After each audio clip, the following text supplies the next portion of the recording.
Now that we know how to identify and map out supply and demand zones, whether it be range created supply or demand or pivot created supply and demand, now we can move on to the different types of these zones, whether they be continuation or reversal type models. So right here, what we have are continuation models for supply and demand. Now, building on to what we learned of the creation of zones in the first video, we're going to be looking at the continuation of demand and supply using ranges. Now, if we're looking at continuation patterns using these models, what we would see for a continuation demand model would be that you'd have an impulsive move to the upside. We'd be seeing a market moving to the upside. We would see that range being created, that sideways price action. We would then see price expand out of that range rapidly. And again, we're not trying to trade the break of that range, but instead we're waiting for price to return back into that range, that demand zone, to look for our entries. And on the flip side, if we're looking for range created supply of our continuation supply model, we'd be seeing price moving to the downside rapidly. We'd see that sideways correction. And again, we'd see it expand to the downside. Again, we're not looking to trade the initial break of that range, but instead we're waiting for price to return back to the supply zone, and that's where we'd be looking for our entry. Now we move on to pivot created demand and pivot created supply. Again, based on the first video, we have our pivot, which is a sharp move to the upside. And this can take shape of a few corrections as well within it, but generally speaking, the concepts are still that remain the same, where we have that sharp move to the downside, which is important, and then we get that rapid expansion away. Again, we're not looking to trade the initial expansion away from that pivot, but instead we're waiting for price to come back down into this demand zone and look for entries. Now, if we look at the pivot created supply, again, we have a sharp move to the upside, followed by an expansion to the downside. We're not looking to trade the break of that pivot, but instead waiting for price to return back to that supply zone to look for entry. Now, the reason these are continuation models is price was already moving to the upside before the pivot was created that created that demand zone, or price was already moving to the downside before it created that pivot that created the supply zone. We are basically just looking for price to be continuing in that direction, look for our footprint, and then wait for price to return to those zones. Now let's take a look at the reversal demand and supply models, again using the same zone creation model. So if we're looking at range created demand, we're looking for a move to the downside. We have that sideways range. Price then expands to the upside rapidly. Again, we're not looking to trade the break of that range. We're waiting for price to return back into that demand zone to look for entry in that newly created demand zone. Now, if we're looking at a reversal supply model using the range created supply, we'd be looking for a price coming to the upsides, likely in an uptrend prior to that. We create a sideways range and then an expansion away to the downside of that range. Again, we're not looking to trade that initial break of the range, but instead we're waiting for price to move back into that newly created supply zone, that range, to look for our entries. And now we can look into the pivot created demand and supply reversal models. And similarly to the reversal demand model created by a range, we get that sharp move to the downside followed by an expansion away. The difference being with the range is we actually have that clear sideways range, whereas with the pivot, you almost get a double pivot where price creates a low, moves up, doesn't really go too much further. We move to the downside rapidly, create that pivot in price, and then price expands to the upside. This entire move is what formulates that demand zone. Again, we don't look to trade the break of that initial high. We're instead waiting for price to return to this newly created demand zone to look for entries. And then finally, we have our pivot created supply. And this, again, is created from an up move. We get a low that's created, then we have a sharp move to the upside and a break to the downside, a rapid move to the downside. Once again, we're not trading the initial break. We're waiting for price to return back to this newly created supply zone to look for entries. Now that we've gone through the models of supply and demand, whether they be the continuation or the reversal models, let's conceptualize this a little bit further and actually introduce the concept of candlesticks so that we can see a more clear and clean-cut example of what we would actually see on a price chart. So if we look at range created supply and demand, what we can see quite clearly is we have this sideways price action. For every down move, we get an up move, down move, up move. Price is contained within that overall range in price until we see a rapid move to the downside. Again, we're not looking to trade the break of that range, but instead we're waiting for price to return to this newly created supply zone to look for sell trades. And on the flip side, for the range created demand zone, we have this sideways price action. You see that rapid expansion away from this range, and we're waiting for price to return back into the demand zone to look for buy entries. Another way that you can draw range bound supply and demand, also using the concept of pivot supply and demand, and this is where the two can be interchangeable, is when you have that overall range in supply, what you can see is we have two candles, two up candles, and then we have this massive move to the downside.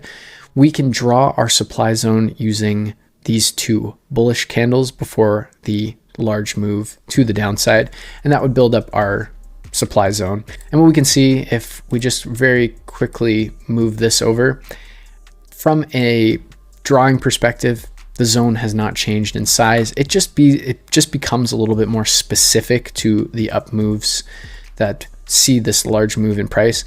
Coincidentally, alternatively as well, if we just look at this range created supply really quickly as well, using this idea, we can actually also draw our supply zone just on this first candle.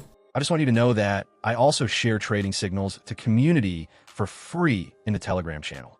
For example, yesterday, I share the gold signals to community.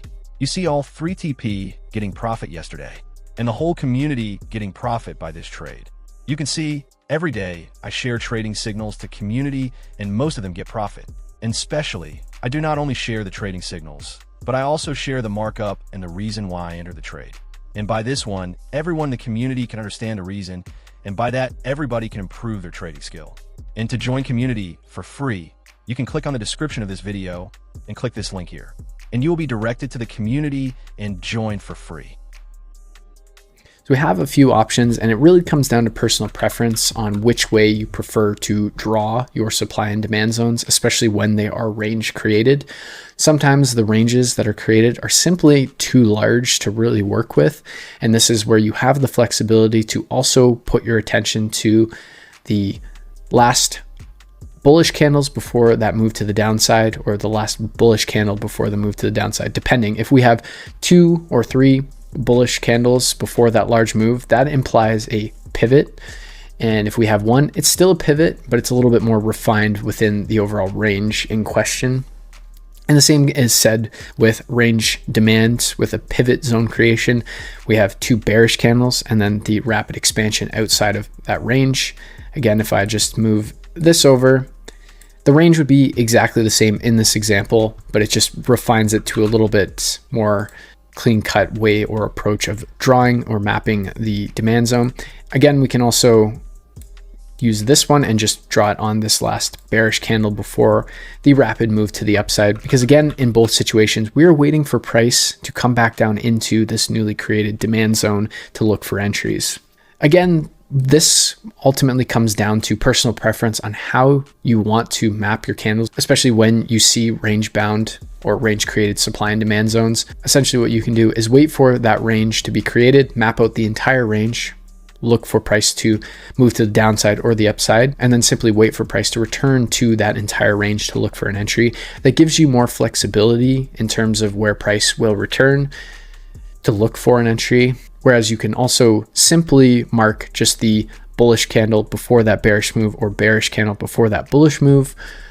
Or if you have 2 bullish candles before that bearish move, you can use those, or 2 bearish candles before the bullish move. A little bit of flexibility, but again, it ties back to what makes the most sense for you and can be situationally dependent on if you have a very large range and conceptually the pivot or singular candle makes more sense to mark, then that ideally is the best route to go. Now, what we can also do is look at the pivot supply pivot demands.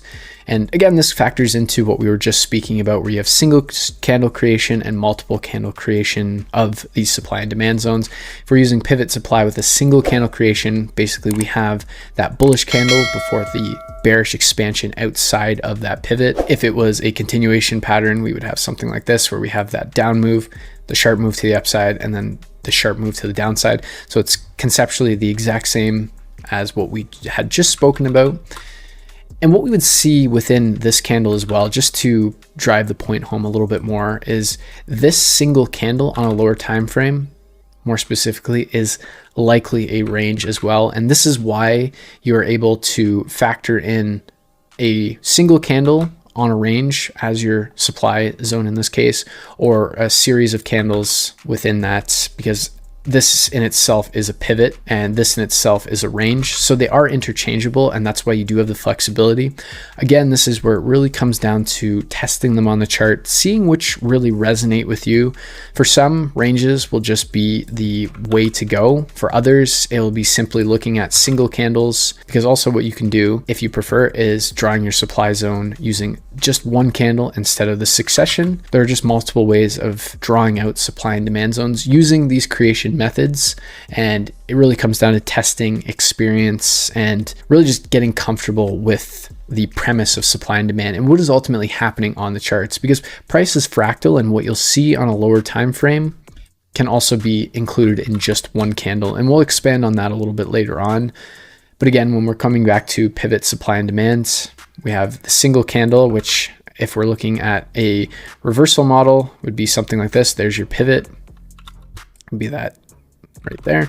Or if we had a continuation, there's your pivot, and we're just drawing it on that singular candle. And the same can be said for the multiple candle creation, where we have something like that, where we have this pivot in price, or if we have a reversal, we have that pivot in price. Regardless of how you're looking at it, all the models remain the same in what we're looking to do. We see it being created, and it's our job to map out the zone in which way that we feel is the most high probability for our trading style.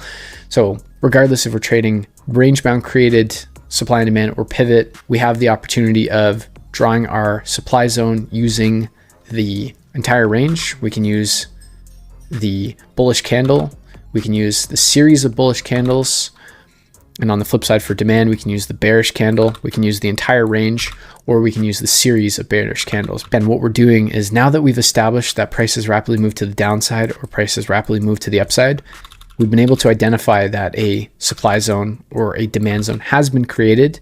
We just simply are waiting for price to return back to that supply zone. So we have that flexibility in understanding where price could go. Will it return to the entire range and fill to the upside, or will it focus on just this candle? We don't necessarily know where it's going to go. The only way we can truly know is if we do enough testing, get a large enough data size, and figure out probabilistically which tends to be more effective, especially for your trading style.